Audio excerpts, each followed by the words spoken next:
আমাদের বেশিরভাগ মানুষ কুল হু আল্লাহ সূরা দিয়ে নামাজ পড়ে নামাজ শর্ট করার জন্য, ঠিক না বেঠিক? তাহলে এবার যদি আমি বলি কারা কারা নামাজ সংক্ষেপ করার জন্য কুল হু আল্লাহ সূরা দিয়ে নামাজ পড়েন, তাহলে দেখা যাবে হাত ওইগুলো আবার উঠছে।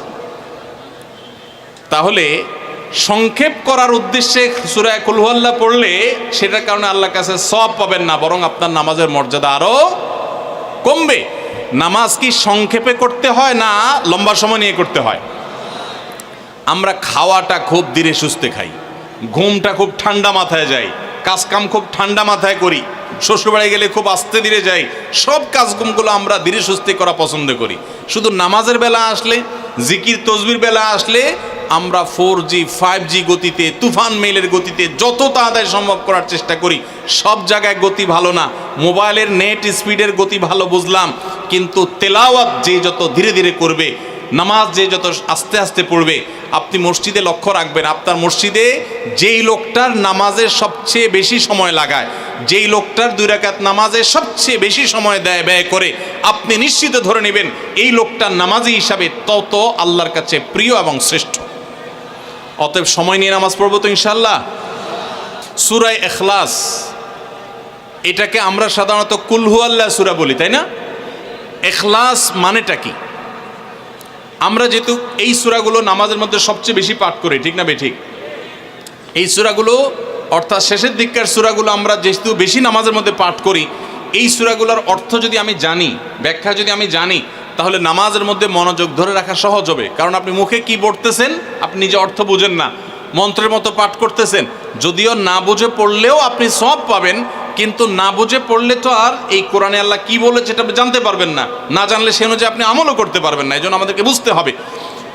এই জন্য সূরা ইখলাস সম্পর্কে আমরা জানি, ইখলাস এই সূরার নাম হলো সূরাতুল ইখলাস বা ইখলাসের সূরা। ইখলাস শব্দের একটা অর্থ হলো পিওর করা, খাঁটি করা। তার মানে আমাদের ইবাদতটা শুধু আল্লাহর জন্য হবে, খাঁটি হবে, এখানে কোনো ভেজাল অন্য কারোর জন্য সেটা হবে না। আমাদের দোয়াগুলো সব শুধু আল্লাহর জন্য হবে, খাঁটি এবং ফ্রেশভাবে আল্লাহর জন্য নিবেদন করবো, সাথে আর কারোর সেখানে শরিক করব না। এই জন্য এই সূরার নাম ইখলাস, যে এই সূরার মধ্যে আল্লাহর ইবাদত, একত্ববাদ, তাওহীদ এটাকে খাঁটি করবার নির্দেশ দেওয়া হয়েছে, আল্লাহর কোনো শরিক নাই। এই জন্য এটাকে সূরা ইখলাস বলা হয়েছে, খাঁটি করার সূরা, ঈমানকে বিশুদ্ধ করা, তাওহীদকে ঠিক করার সূরা। একইভাবে ইখলাসের আরও বিভিন্ন অর্থ এবং বিভিন্ন ব্যাখ্যা আছে, আমরা শুধু এইটুকু বলি। এরপর আসা যাক সূরা কুল হু আল্লাহ, কেন আল্লাহ তাআলা এই সূরাটা নাজিল করলেন? কোরআনে কারীমের বিভিন্ন সূরা, বিভিন্ন আয়াত নাজিলের প্রেক্ষাপট আছে, যেটাকে শানে নুজুল বলা হয়। কেন এই সূরা আল্লাহ তাআলা আমাদেরকে দিয়েছেন, এ সম্পর্কে প্রিয় নবী সাল্লাল্লাহু আলাইহি সাল্লামের এক সাহাবী, তার থেকে একটি হাদিস বর্ণিত আছে। সেই হাদিসের আলোকে আমরা জানি যে মক্কার মুশরিকরা, মক্কার কাফিররা, অবিশ্বাসীরা, তারা প্রিয় নবী সাল্লাল্লাহু আলাইহি সাল্লাম যখন তাওহীদের দাওয়াত দিলেন, আল্লাহর পথে আসার দাওয়াত দিলেন, তারা বলল, মুহাম্মদ, আমরা তো সবার বংশ পরিচয় জানি। সেই যুগে মানুষ ওটের পর্যন্ত বংশ পরিচয় জানতো, শিখত। তো নবী সাল্লাল্লাহু আলাইহি সাল্লামকে তারা জিজ্ঞাসা করেছে, মুহাম্মদ, তোমার যে আল্লাহর কথা বলো, ঈমান আনার জন্য বলো, তোমার আল্লাহর বংশ পরিচয়টা একটু আমাদেরকে জানাও। মক্কার মুশরিকদের এরকম হাস্যকর দাবি শোনার পর প্রিয় নবী সাল্লাল্লাহু আলাইহি সাল্লামের প্রতি আল্লাহ তাআলা এই সূরা নাজিল করে তাদের এই প্রশ্নটা যে অবান্তর, আল্লাহ তাআলার যে কোনো বংশ পরিচয় নাই, আল্লাহর যে কোনো জন্মদাতা নাই, তিনি যে কোনো জন্মদাতার মুখাপেক্ষী নন, সে বিষয়টাকে আল্লাহ তাআলা বিশদভাবে এই সূরাতে বিবৃত করেছেন, বর্ণনা দিয়েছেন। এই জন্য ওই প্রেক্ষিতে এই সূরাটা নাজিল হয়েছে। কোনো ওলামায়ে কেরাম, কোনো মুফাসসিরগণ অবশ্য ভিন্ন আরও একাধিক কথাও বলেছেন, তবে এটি সবচেয়ে প্রসিদ্ধ এবং বেশিরভাগ মুফাসসিরদের মতে এটি যে সূরা ইখলাস, কুল হু আল্লাহ সূরা নাজিল হয়েছে মক্কার মুশরিকরা প্রিয় নবী সাল্লাল্লাহু আলাইহি সাল্লামের কাছে আল্লাহর বংশ পরিচয় জানতে চাওয়ার মতো মূর্খতাসুলভ প্রশ্ন করেছে। সেই প্রশ্নের জবাবে এই সূরায় আল্লাহ রাব্বুল আলামিন বিস্তারিত বিবরণ দিয়েছেন। এবার আসুন আমরা এই সূরায় কি বলেছেন আল্লাহ রাব্বুল আলামিন সে বিষয়ে জানবো, এবং সেই সাথে এই সূরাটার বিশেষ ফজিলত আছে, সূরা ইখলাসের আবার স্পেশাল ফজিলত আছে, কি সেটা আমরা জানবো ইনশাআল্লাহ তাআলা। আমরা প্রথমে আসুন সূরার অর্থ আমরা জেনে নেই। কুল হুয়াল্লাহু আহাদ, আমার সাথে সাথে আপনারা বলুন, কুল হুয়াল্লাহু আহাদ, আল্লাহুস সামাদ, লাম ইয়ালিদ ওয়া লাম ইউলাদ ওয়া লাম ইয়াকুল লাহু কুফুয়ান আহাদ। কুল হু আল্লাহু আহাদের অর্থ হলো বলুন, কুল মানে বলুন। এই কুলটা বড় কাফের কুল। আমরা অনেকে কয় রস্যকার কুল ও কুল বড়ই লিখতে যে কুল লেখি আমরা ওই রকম বলি। এই কাফটা ভেতর থেকে আসবে, কুল কুল কুল বললে তার অর্থ হবে বলো। আর যদি ছোট কাফের কুল অর্থাৎ বাংলা করস্যকার কুল ও কুল লিখি যে আমরা ওরকম কুল যদি বলেন আরবিতে তার অর্থ হলো খাও। একটা হলো বলো, আরেকটা হলো খাও। অর্থের মধ্যে বেশ কম আছে না নাই? অনেক বেশ কম, কোথায় খাওয়া আর কোথায় বলা। এই জন্য এই কফটাকে একটু শুদ্ধ করার চেষ্টা করতে হবে। কুল ভিতর থেকে কুল কুল হু আল্লাহু আহাদ। এর অর্থ কি? কুল মানে বলুন। আল্লাহ তাআলা তার রাসূলকে বলছেন, হে রাসূল, আপনার ভেতরে যে বিশ্বাস আছে তাওহীদের প্রতি, সেই বিশ্বাসকে প্রকাশ করে বলুন হু আল্লাহ, হুয়া মানে তিনি, আল্লাহ মানে তো আল্লাহ। বলুন যে তিনি আল্লাহ, আহাদ মানে একক, অদ্বিতীয়, তার কোনো শরিক নাই, তার কোনো অংশীদার নাই, তিনি একক। বংশ পরিচয়ে তার থাকার প্রশ্নই ওঠে না। যিনি একক, যিনি অদ্বিতীয়, যার কোনো শরিক নাই এবং যার কোনো পার্টনার নাই, যার কোনো ফ্যামিলির সদস্য নাই, যিনি একক, তার বংশ পরিচয় জানতে চাওয়া এটা মূর্খতা এবং অজ্ঞানতা। এই জন্য আল্লাহ রাব্বুল আলামিন জানিয়েছেন কুল হু আল্লাহু আহাদ, বলে দিন তিনি আল্লাহ যিনি একক, আল্লাহুস সামাদ, আল্লাহ হলেন সমাদ। সমাদ শব্দের অর্থ হলো যে তিনি হলেন সেই মহান সত্তা সবাই যার কাছে মুখাপেক্ষী, তিনি কারোর কাছে মুখাপেক্ষী নন। সমাদ মানে হলো যিনি অমুখাপেক্ষী, যিনি কারোর মুখাপেক্ষী না। পৃথিবীর সকল সৃষ্টি তার মুখাপেক্ষী, তিনি কারো মুখাপেক্ষী না। যেহেতু তিনি কারো মুখাপেক্ষী না, অতএব তার বাপেরও প্রয়োজন নাই, তার মায়েরও প্রয়োজন নাই, তার সন্তানের প্রয়োজন নাই, বন্ধুর প্রয়োজন নেই, তার কারোর কোনো প্রয়োজন নেই। সবার তাকে প্রয়োজন, কিন্তু তিনি কারোর কাছে মুখাপেক্ষী নন। আল্লাহুস সামাদ, লাম ইয়ালিদ ওয়া লাম ইউলাদ। যেহেতু তিনি কারো মুখাপেক্ষী নন, এই জন্য তিনি কাউকে জন্ম দেননি। ওয়া লাম ইউলাদ, এবং তাকেও কেউ জন্ম দেয়নি। যেহেতু তিনি কোনো কারো মুখাপেক্ষী না, এই জন্য তার বাপমারও প্রয়োজন নাই। আমরা দুনিয়াতে আসার জন্য বাপমার মুখাপেক্ষী, বাপমা ছাড়া আসতে পারে না। যেহেতু আল্লাহ কারো মুখাপেক্ষী নন, এই জন্য তার কোনো জন্মদাতার প্রয়োজন হয়নি। ওয়া লাম ইউলাদ, এবং তিনি কাউকে জন্ম দেননি। কারণ আমাদের সন্তান সন্ততি জন্ম দিতে হয় আমাদের প্রয়োজনে, কারণ আমার বংশধারা ধরে রাখতে হবে, আমার নামটা ধরে রাখতে হবে, আমার সম্পদ রক্ষণাবেক্ষণ করতে হবে, বৃদ্ধকালে আমাকে দেখাশোনা করতে হবে। এইসব কারণে আমাদের সন্তানের প্রয়োজন হয়। আল্লাহ তাআলা যেহেতু মুখাপেক্ষী নন কোনো কিছুর প্রতি, এই জন্য তার কাউকে জন্ম দিয়ে তার বংশটিকে রাখারও প্রয়োজন নাই, আবার তাকে কেউ জন্ম দেওয়ারও প্রয়োজন নাই। ওয়ালাম ইয়াকুল্লাহু কুফুয়ান আহাদ, আর তার কোনো সমকক্ষ নাই, তার সমান কেউ নাই, তার সাথে কোনো প্রকার সাদৃশ্য হতে পারে এমন আর কেউ নাই। তিনি অদ্বিতীয়, তিনি একক। এই ছোট ছোট 4টি সূরায় আল্লাহ তাআলার 3টি গুণবাচক নাম আল্লাহ উল্লেখ করেছেন। আল্লাহর মূল নাম যেটা সেটা উল্লেখ করেছেন আল্লাহ, তার জাতে পাকের নাম। আর এর পাশাপাশি আরো 2টি গুণবাচক নাম উল্লেখ করেছেন। এক হলো আহাদ মানে একক, এটা আল্লাহর গুণবাচক নাম। আর এটা হলো সমাদ, এটাও আল্লাহর গুণবাচক নাম। এই নামগুলো আল্লাহ তাআলা উল্লেখ করেছেন। এই যে সূরাটা, সূরা ইখলাস আমরা জানলাম, এর অর্থ আমরা শুনলাম। এই সূরার ফজিলত কি? 3টা ফজিলত আপনারা শুনেন। 1 নম্বর, নবী করিম সাল্লাল্লাহু আলাইহি সাল্লাম বলেছেন এই সূরা ইখলাস এটা হলো কোরআনে কারীমের 3 ভাগের 1 ভাগ। বলেন সুবহানাল্লাহ। সূরা ইখলাস বা কুল হু আল্লাহ সূরাটা হলো কোরআনে কারীমের কয় ভাগের 1 ভাগ? 3 ভাগের 1 ভাগ। 3 ভাগের 1 ভাগের মানে কি? এই সম্পর্কে কোনো তাফসীরবিদগণ বলেছেন এর মানে হলো গোটা কোরআনে আল্লাহ তাআলা মৌলিকভাবে 3টা বিষয়ের আলোচনা করেছেন। কয়টা বিষয়? এই পুরো কোরআন জুড়ে আল্লাহ তাআলা আলোচনা করেছেন কয়টা বিষয়ে? 3টা বিষয়। নাম্বার 1 তাওহীদ, একত্ববাদ, ঈমান সম্পর্কে। নাম্বার 2 আখবার, বিভিন্ন জাতি গোষ্ঠীর ইতিহাস আল্লাহ এখানে আলোচনা করেছেন। নাম্বার 3 এই কোরআন আল্লাহ তাআলা আলোচনা করেছেন আহকাম বা বিধিবিধান। ঈমানটা মানুষের, বিশ্বাসটা মানুষের সবচেয়ে গুরুত্বপূর্ণ। বিশ্বাস মানুষকে পরিচালনা করে, জন্য কোরআনে এটার আলোচনা সবচেয়ে বেশি। এরপর ইতিহাসের আলোচনা মানুষের অনেক বেশি প্রয়োজন শিক্ষা গ্রহণ করবার জন্য পূর্বের ঘটনাবলী থেকে, সেজন্য সেগুলোও আছে। আর 3 নম্বর বিধিবিধান, মানুষ কিভাবে চললে কোন দিকে গেলে লাভ হবে, কোথায় গেলে ক্ষতি হবে, সে হালাল হারামের বিবরণ কোরআনে আছে। 3টা বিষয়ের আলোচনার মধ্যে একটা হলো তাওহীদ বা ঈমান। এই সূরা ইখলাস এমন একটা সূরা কোরআনের, এই একটা সূরাতে পুরা সূরার 4টা আয়াতের সবগুলো আয়াতে শুধু ঈমান সম্পর্কে, শুধু আল্লাহর জাত সম্পর্কে বলা আছে, বলেন সুবহানাল্লাহ। ভাইরা আমার, এই সূরা ইখলাস বা সূরা কুল হু আল্লাহ, এটা কোরআনে কারীমের 3 ভাগের 1 ভাগ। এটার একটা ব্যাখ্যা। আরেকটা ব্যাখ্যা হলো, কোরআনে কারীম যদি কেউ পুরাটা পড়তে পারে, যে পরিমাণ সওয়াব সে লাভ করবে। শুধু কুল হু আল্লাহ সূরা যদি একবার পাঠ করে, কয়বার? একবার যদি পাঠ করে, কোরআনে কারীমের 3 ভাগের 1 ভাগ তেলাওয়াত করার সওয়াব আল্লাহ তাআলা ওই ব্যক্তিকে দান করেন। তাহলে যদি কেউ 3 বার পাঠ করে, তাহলে এখান থেকে বোঝা যায় যে আল্লাহ তাআলা তাকে পুরা কোরআন একবার তেলাওয়াতের সওয়াব দান করবেন।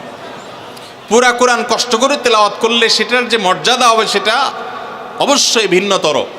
কিন্তু 3 কুল সূরা ইখলাস এটাকে 3 বার পাঠ করলে আল্লাহ রাব্বুল আলামিন কোরআনে কারীমের পূর্ণাঙ্গ কোরআন তেলাওয়াতের সওয়াব পাবেন বলে অনেক উলামা ইকরাম, মুহাদ্দিসিন ইকরাম বলেছেন এই হাদিসের আলোকে। এটা হলো এর দ্বিতীয় ফজিলত। প্রথম ফজিলত। দ্বিতীয় ফজিলত হলো, আমাদের প্রিয় নবী সাল্লাল্লাহু আলাইহি ওয়াসাল্লামের সময়ে তিনি এক দলকে একটা অভিযানে পাঠিয়েছেন। তাদের মধ্যে যিনি ইমাম সাহেব ছিলেন, ওই আল্লাহর বান্দা প্রত্যেক নামাজের মধ্যে যে কোনো সূরা পড়তেন, যে কোনো কেরাত পড়তেন, শেষে সূরা ইখলাসটা অবশ্যই পাঠ করে তারপর রুকুতে যাইতেন। এখন সাহাবীদের মধ্যে একটা প্রশ্ন দেখা দিল যে এই লোকটা প্রত্যেক রাকাত নামাজে সূরায়ে ফাতিহা, আলহামদু সূরা পাঠ করার পর যেই সূরাই পড়েন, যেই কেরাতেই পড়েন, সাথে আবার কুল হু আল্লাহটা কেন পড়েন? আমরা তো নবী সাল্লাল্লাহু আলাইহি ওয়াসাল্লাম কিরম করতে দেখি নাই। তখন সাহাবীরা এসে নবী সাল্লাল্লাহু আলাইহি ওয়াসাল্লামকে জিজ্ঞাসা করলেন, ইয়া রাসূলুল্লাহ, আমাদের ইমাম সাহেব যাকে আমাদের সাথে আপনি দিয়েছেন, যিনি আমাদের সাথে আসেন, এই ব্যক্তি প্রত্যেক রাকাতে অন্য যা পড়ুক আর না পড়ুক, এই কুল হু আল্লাহ সূরাটা উনি পড়ে, এটা উনি ছাড়ে না, এর কারণটা কি? তখন নবী সাল্লাল্লাহু আলাইহি ওয়াসাল্লাম জিজ্ঞাসা করলেন ওই ব্যক্তিকে যে তুমি কেন এই সূরা পাঠ করো? অবশ্যই অবধারিতভাবে সূরা ফাতিহা না প্রত্যেক রাকাতে ফিক্সড, অন্য কোনো সূরা তো ফিক্সড না, তুমি অন্য যাই পড়ো সাথে প্রত্যেক রাকাতে কুল হু আল্লাহ দিয়ে শেষ করে তারপর রুকুতে যাও কেন? তখন সে সাহাবী বলেন, ইয়া রাসূলুল্লাহ, আমি কেন পড়ি? কারণ কোরআনে কারিমে এই একটা সূরা, সূরা ইখলাস বা কুল হু আল্লাহ সূরাটা একমাত্র সূরা, যেই সূরার শুরু থেকে শেষ পর্যন্ত সবগুলো আয়াতে শুধু আমার আল্লাহর কথা বলা আছে। কোরআনের অন্য কোনো সূরা এমন নাই যেই সূরার শুরু থেকে শেষ পর্যন্ত পুরো সাবজেক্ট আগা টু গোড়া পর্যন্ত সবগুলো বিষয়, সবগুলো আয়াতে শুধুমাত্র আল্লাহর পরিচয় দেওয়া হয়েছে, এমন আরেকটা সূরা নেই। যেহেতু এখানে শুধু আল্লাহর কথাই বলা হয়েছে, এই জন্য এই সূরাকে আমার অনেক বেশি পছন্দ হয়, এই জন্য এই সূরাকে অনেক বেশি আমি ভালোবাসি। আমার আল্লাহর আলোচনা এখানে। অন্যান্য সূরাতে কোথাও ইতিহাস, কোথাও হালাল হারাম, কোথাও বিধিবিধান, কোথাও অন্যান্য আলোচনা আছে, কিন্তু এই সূরায় শুধু আমার আল্লাহর কথা বলা আছে। এই জন্য আল্লাহর মহব্বতে এই সূরাকে আমি অনেক ভালোবাসি, কুল হু আল্লাহ সূরাকে। নবী করিম সাল্লাল্লাহু আলাইহি ওয়াসাল্লাম তখন বলেছেন, তোমার এই ভালোবাসার কারণে আমার কাছে ওহী আল্লাহ পাঠিয়েছেন যে আল্লাহ তাআলা তোমাকে স্পেশালি ভালোবাসেন। এবং অন্য বর্ণনায় আসছে নবী সাল্লাল্লাহু আলাইহি ওয়াসাল্লাম বলেছেন, হুব্বুকা ইয়াহা ইউদখিলুকাল জান্নাহ, তুমি এই সূরাকে যে ভালোবাসো, এই ভালোবাসার কারণে আল্লাহ তাআলা তোমাকে জান্নাতে প্রবেশ করাবেন, সে ওয়াদা করেছে। অতএব ভাইরা আমার, সূরা ইখলাস বা কুল হু আল্লাহ সূরাকে স্পেশালি আমরা মহব্বত করব, ঠিক আছে না ইনশাআল্লাহ? এই সাহাবীর পাশাপাশি মদিনায় আরেক সাহাবী, তিনিও ইমামতি করতেন এবং ইমাম হিসাবে দায়িত্ব প্রাপ্ত ছিলেন নবী সাল্লাল্লাহু আলাইহি ওয়াসাল্লাম তরফ থেকে, তিনিও একই কাজ করতেন। তার ব্যাপারে নবী সাল্লাল্লাহু আলাইহি ওয়াসাল্লামের একই রকমের জবাব দেওয়ার কথা আমরা হাদিস থেকে জানতে পারি। সেখান থেকে সূরা ইখলাসের মর্যাদা বোঝা যায়।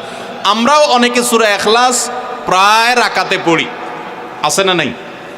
আপনারা কারা কারা একা একা যখন নামাজ পড়েন, নফল হোক, সুন্নত হোক বা ফরজ হোক, যখন নামাজ পড়েন প্রায় রাকাতে সূরা কুল হু আল্লাহ পড়েন কারা কারা? একটু হাত তোলেন তো। আচ্ছা, হাত নামান। খুশি হয়ে হাত তুলছেন, মনে করছেন প্রশংসা পাবেন। প্রশংসা না, বরং একটা বদনাম পাওয়ার ভয় আছে। হাতটা তোলাইছি আমি, আপনারা মনে করছেন সবসময় হাত তুললেই শুধু জিতা যায়। দেখেন, যারা সূরা ইখলাসকে মহব্বত করে, এই যে ঘটনা আমরা শোনালাম নবী সাল্লাল্লাহু আলাইহি ওয়াসাল্লাম, এটা জেনে যে আমার আল্লাহর আলোচনা আছে এই সূরায়, অন্য কোনো আলোচনা নাই, আল্লাহর পরিচয় উল্লেখ করা আছে, আল্লাহর বৈশিষ্ট্য এবং ক্ষমতার উল্লেখ আছে, সেই মহব্বতে যদি কেউ সূরা ইখলাসকে মহব্বতের সাথে ধীরে ধীরে পড়ে, তাহলে তো তিনি অবশ্যই আল্লাহর কাছে বিশেষ মর্যাদা পাবেন। ওই সাহাবীর মতো আল্লাহর ভালোবাসা পাওয়ার সম্ভাবনা জোরালো। তবে আমাদের বেশিরভাগ মানুষ কুল হু আল্লাহ সূরা দিয়ে নামাজ পড়ে নামাজ শর্ট করার জন্য, ঠিক না বেঠিক? তাহলে এবার যদি আমি বলি কারা কারা নামাজ সংক্ষেপ করার জন্য কুল হু আল্লাহ সূরা দিয়ে নামাজ পড়েন, তাহলে দেখা যাবে হাত ওইগুলো আবার উঠছে। তাহলে সংক্ষেপ করার উদ্দেশ্যে সূরা কুল হু আল্লাহ পড়লে সেটার কারণে আল্লাহর কাছে সওয়াব পাবেন না, বরং আপনার নামাজের মর্যাদা আরো কমবে। নামাজ কি সংক্ষেপে করতে হয় না লম্বা সময় নিয়ে করতে হয়? আমরা খাওয়াটা খুব ধীরে সুস্থে খাই, ঘুমটা খুব ঠান্ডা মাথায় যায়, কাজকাম খুব ঠান্ডা মাথায় করি, শ্বশুরবাড়ি গেলে খুব আস্তে ধীরে যাই, সব কাজগুলো আমরা ধীরে সুস্থে করা পছন্দ করি। শুধু নামাজের বেলা আসলে, জিকির তসবির বেলা আসলে আমরা 4G 5G গতিতে, তুফান মেইলের গতিতে যত তাড়াতাড়ি সম্ভব করার চেষ্টা করি। সব জায়গায় গতি ভালো না, মোবাইলের নেট স্পিডের গতি ভালো বুঝলাম, কিন্তু তেলাওয়াত যে যত ধীরে ধীরে করবে, নামাজ যে যত আস্তে আস্তে পড়বে। আপনি মসজিদে লক্ষ্য রাখবেন, আপনার মসজিদে যেই লোকটার নামাজের সবচেয়ে বেশি সময় লাগায়, যেই লোকটার 2 রাকাত নামাজে সবচেয়ে বেশি সময় ব্যয় করে, আপনি নিশ্চিত ধরে নেবেন এই লোকটার নামাজি হিসাবে তত আল্লাহর কাছে প্রিয় এবং শ্রেষ্ঠ। অতএব সময় নিয়ে নামাজ পড়বো তো ইনশাল্লাহ। আমাদের অনেকেরই তাড়াহুড়া করে নামাজ পড়ার স্বভাব আছে ভাইরা, ভালো না এটা। যাই হোক, তো সূরা ইখলাস আমরা এটাকে সংক্ষেপ করার জন্য পড়বো না, মহব্বত করার জন্য পড়বো আজ থেকে, ঠিক আছে তো ইনশাল্লাহ। কুল হুয়াল্লাহ সূরার আরেকটি ফজিলত বলে আমি শেষ করতে চাই, সেটি হলো যে নবী করিম সাল্লাল্লাহু আলাইহি সাল্লামের একটা হাদিস আছে যে কেউ যদি 10 বার সূরা ইখলাস বা কুল হুয়াল্লাহ সূরা পাঠ করে, কয়বার? 10 বার, রাতে দিনে যে কোনো সময় 10 বার যদি কেউ কুল হুয়াল্লাহ সূরা পাঠ করে, আল্লাহ নবী সাল্লাল্লাহু আলাইহি সাল্লামের হাদিসে ওয়াদা রয়েছে আল্লাহ তাআলা ওই ব্যক্তির জন্য জান্নাতে একটা বিশাল প্রাসাদ নির্মাণ করবে। দুনিয়ার কোনো প্রাসাদ না ভাই, পামজমারার প্রাসাদ না ভাই, এটা কোনো দুবাই বা পৃথিবীর কোনো গুরুত্বপূর্ণ জায়গার লোভনীয় কোনো আকর্ষণীয় কোনো জায়গার প্রাসাদ না ভাই, জান্নাতের প্রাসাদ। দুনিয়ার প্রাসাদ রেখে চলে যেতে হবে, জান্নাতের প্রাসাদ যে একবার পেয়ে যাবে অনন্ত অসীমকাল পর্যন্ত আর তার সেখান থেকে বের হতে হবে না, তার থেকে ছুটবে না। আল্লাহ আমাদের সবাইকে ফজিলত অর্জন করার তৌফিক দান করুন, আমিন। তাহলে সূরা ইখলাস 10 বার মাঝে মধ্যে পড়তে যদি আমরা চেষ্টা করি, পুরা সূরাটা একবার পড়তে 1 মিনিট সময় কিন্তু লাগে না। কুল হুয়াল্লাহু আহাদ আল্লাহুস সামাদ লাম ইয়ালিদ ওয়া লাম ইউলাদ ওয়া লাম ইয়াকুল লাহু কুফুয়ান আহাদ। কয় সেকেন্ড সময় লাগছে? 20 সেকেন্ড, 25 সেকেন্ড। আপনি চাইলে 1 মিনিটে 3 বার কুল হুয়াল্লাহ সূরা পড়তে পারেন, তার মানে 1 মিনিটে পুরো কোরআন খতম দেওয়ার সওয়াব আপনি লাভ করতে পারেন। তাহলে অবসর সময়গুলোতে আমরা মুখস্থ তো সবারই আছে, পড়ার চেষ্টা করব না ইনশাআল্লাহ। আল্লাহ আমাদের সবাইকে তৌফিক দান করুন। এবং পড়ার পাশাপাশি এই সূরাতে আল্লাহর একত্ববাদের কথা বলা আছে, মূল বিষয়টা সেটা, শুধু সওয়াব আহরণ করাই উদ্দেশ্য না, বরং এখান থেকে আল্লাহর একত্ববাদের শিক্ষা নিতে হবে। আল্লাহ একক, কুল হুয়াল্লাহু আহাদ, হে রাসূল বলে দিন তিনি আল্লাহ, তিনি একক, তার কোনো অংশীদার নাই, তার কোনো পার্টনার নাই, তিনি কারোর প্রয়োজন তার হয় না। আল্লাহুস সামাদ, তিনি কারোর মুখাপেক্ষী না, বরং সবাই তার মুখাপেক্ষী। লাম ইয়ালিদ ওয়া লাম ইউলাদ, তাকে কেউ জন্ম, তিনি কাউকে জন্ম দেননি আর তাকেও কেউ জন্ম দেয়নি। ওয়া লাম ইয়াকুল লাহু কুফুয়ান আহাদ, তার কোনো সমকক্ষ নাই। ভাইরা আমার, আমাদের সমাজে এক শ্রেণীর নাস্তিক আছে, বরং সকল নাস্তিক ইসলাম এবং মুসলমানদের প্রতি বিদ্বেষ লালন করে, তাদের বড় অংশ। এই নাস্তিকদের একটা কমন প্রশ্ন হলো, তারা বলে আল্লাহ যদি আমাদের সবার সৃষ্টিকর্তা হয় তো আল্লাহর সৃষ্টিকর্তা কে? নাউজুবিল্লাহ। এরকম একটা প্রশ্ন নাস্তিকরা করে। নবী সাল্লাল্লাহু আলাইহি সাল্লামকে কোন কোন মুফাসসিরদের মতে এই প্রশ্নটাই করেছিল ইহুদিরা। কারা প্রশ্ন করেছিল? ইহুদিরা। সেই জবাবে আল্লাহ তাআলা এই আয়াত নাজিল করেছেন এবং জানিয়েছেন যে আল্লাহ তিনি কারোর জন্ম দেওয়ার মুখাপেক্ষী নন, তাকে কেউ জন্ম দেয়নি, তিনি কারোর মুখাপেক্ষী নন। এখন প্রশ্ন হতে পারে, আচ্ছা আল্লাহ তাআলা তিনি আমাদের সৃষ্টি করলেন বুঝলাম, তাহলে আল্লাহকে কে সৃষ্টি করলো, যেটা নাস্তিকরা করেছে। এই প্রশ্নটা একটা অমূলক প্রশ্ন এবং ভুল প্রশ্ন। এই প্রশ্নটা একটা ভুল প্রশ্ন। কিভাবে ভুল প্রশ্ন? আল্লাহ তাআলা কি সৃষ্টি না স্রষ্টা? সবাই উত্তর দেন। আল্লাহ কি সৃষ্টি নাকি সৃষ্টিকর্তা? আল্লাহ যদি সৃষ্টিকর্তা হন, স্রষ্টা হন, তাহলে তার আবার যদি সৃষ্টিকর্তা খোঁজেন, সৃষ্টিকর্তার জন্য যদি আবার সৃষ্টিকর্তা খোঁজেন, তাহলে তিনি তো আর সৃষ্টিকর্তা হলেন না, তাহলে তিনি সৃষ্টি হয়ে গেলেন। কথা বুঝেন নাই? যার স্রষ্টা থাকে তাকে সৃষ্টি বলে। আমার একজন স্রষ্টা, এক সত্তা আছে, স্রষ্টা, যিনি আমাকে সৃষ্টি করেছেন, আপনাকে সৃষ্টি করেছেন, তাহলে আমরা হলাম সৃষ্টি। যাকে কেউ সৃষ্টি করে তিনি হলেন সৃষ্টি। আমাদের আল্লাহর যদি আরেকজন স্রষ্টা আপনি খোঁজেন, তার মানে আপনি আল্লাহকে সৃষ্টি মনে করতেছেন। আসলে আল্লাহ তো সৃষ্টি না, তিনি হলেন কে? স্রষ্টা। স্রষ্টার আর কোনো সৃষ্টিকর্তার প্রয়োজন। যদি বলেন যে আল্লাহরও আবার সৃষ্টিকর্তা লাগবে, তখন তো প্রশ্ন আসবে সেই সৃষ্টিকর্তার আবার সৃষ্টিকর্তাকে, এইভাবে তো অনন্ত অসীমকাল পর্যন্ত যেতে থাকবে, এটা তো হতে পারে না। এই জন্য পৃথিবীর সব কিছু, সৃষ্টি জগতের সব কিছু কোনো কারণ ছাড়া হয় না। এক মহান সত্তা আল্লাহ রাব্বুল আলামিন, তিনি এমন এক সত্তা যে তিনি নিজে সব কিছু সৃষ্টিকর্তা, তাকে কেউ সৃষ্টি করেন নাই। তার আগে চিন্তা করে যদি আপনি হয়রান হন, তো আল্লাহর কাছে পানা চাইবেন, বরং এই চিন্তা না করে আপনি আল্লাহর প্রতি ঈমান আনবেন, শয়তান থেকে পানা চাইবেন। এই যে তিনকুল, এই তিনকুলের আমল এত গুরুত্বপূর্ণ যে আপনাকে শয়তান যখন মনের ভিতর আল্লাহর অস্তিত্ব নিয়ে বাজে চিন্তা করায়, আমাদের কাছে যেসব প্রশ্ন আসে আজকাল, শত শত প্রশ্ন আসে যে হুজুর হঠাৎ করে মনের মধ্যে আল্লাহ সম্পর্কে বাজে চিন্তা আসে, খারাপ চিন্তা আসে, খারাপ কথা মনের মধ্যে আসে, এটা শয়তান করায়। এটা যখন মনের মধ্যে আসবে, সাথে সাথে আউযু বিল্লাহি মিনাশ শাইতানির রাজিম পড়বেন, এই সূরা ইখলাস ফালাক নাস পড়বেন, এবং বাম দিকে প্রতীকী থুতু শুয়ের আগায় যে পরিমাণ থাকে এরকম থুতু বাম দিকে যদি নিক্ষেপ করেন এবং আউযু বিল্লাহ পাঠ করেন, আল্লাহ তাআলা শয়তান থেকে পানাহ দান করবেন। এবং মনে রাখবেন, মুসলমানের মনের ভিতরে আল্লাহ সম্পর্কে বাজে চিন্তা আসলে বুঝতে হবে যে ইবলিস হাজির হয়ে গেছে। কে হাজির হয়েছে? ইবলিস আমার মনের ভিতরে কুচিন্তা ঢুকাচ্ছে। এটা মনে হওয়ার সাথে সাথে আমি আরো জোরসে বলবো, কুল হুয়াল্লাহু আহাদ আল্লাহুস সামাদ লাম ইয়ালিদ ওয়া লাম ইউলাদ ওয়া লাম ইয়াকুল লাহু কুফুয়ান আহাদ। আল্লাহ আমাদের সবার ঈমানকে হেফাজত করার তৌফিক দান করুন।